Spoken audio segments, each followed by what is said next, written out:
Now, we remember the story of how Joseph ended up in the prison. The Bible says that Joseph was very handsome in form and appearance, and the master's wife cast her longing eyes on him. But Joseph, remember I spoke about integrity. After so many whiles, she kept on persisting. And Joseph said, how can I do such a great wickedness and sin against God? Here we pick up the would I say, the attitude or a behavior of the fear of God. Just the fear of God.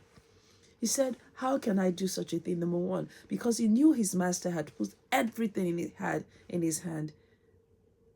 And he also knew that the fear of God would not let him to commit such an act, because he deemed it as wickedness. He saw it as wickedness.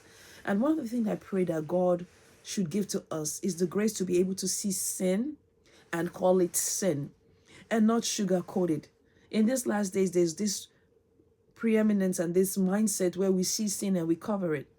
But Joseph, and we're going to see how the integrity of Joseph still got him. God was still with him. Sometimes when you are walking integrity, you'll be asking God, you may be going through trials and tribulation, and you say, God, why me?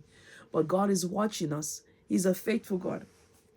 Now, in the book of Genesis 39, and verse 23, the Bible says that because the Lord was with him, and whatever he did, the Lord made it to prosper. I know a lot of us would want that whatever we lay our hands on to prosper.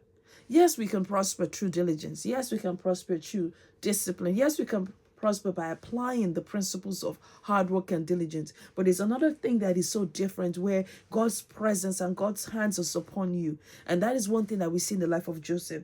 And as we see again, when Joseph was still in the prison and he had this gift of interpretation of dreams, and God was with him, but God remembered him because Pharaoh had a dream and Joseph was picked to interpret the dream of Pharaoh. And we're going to be continuing and sharing with you soon what happened. I want to, dive deep into how God showcased Joseph and what we can pick as business owners or in our career of the strategies and how Joseph became a prominent figure in the land of Egypt. And I pray that what I've just shared with you, just like I said, the fear of God. If it's for today, the topic is the fear of God. That fear of God made Joseph to say no to sin that could destroy, even though that pleasure, because he had it. He had everything that pertains to the master in his hand. He could also have his wife, but he said, no, I would not do such a thing. So integrity, righteousness, clean hands is one thing I want you all to begin to ask God that he should give to you, because covetousness, it's a sin.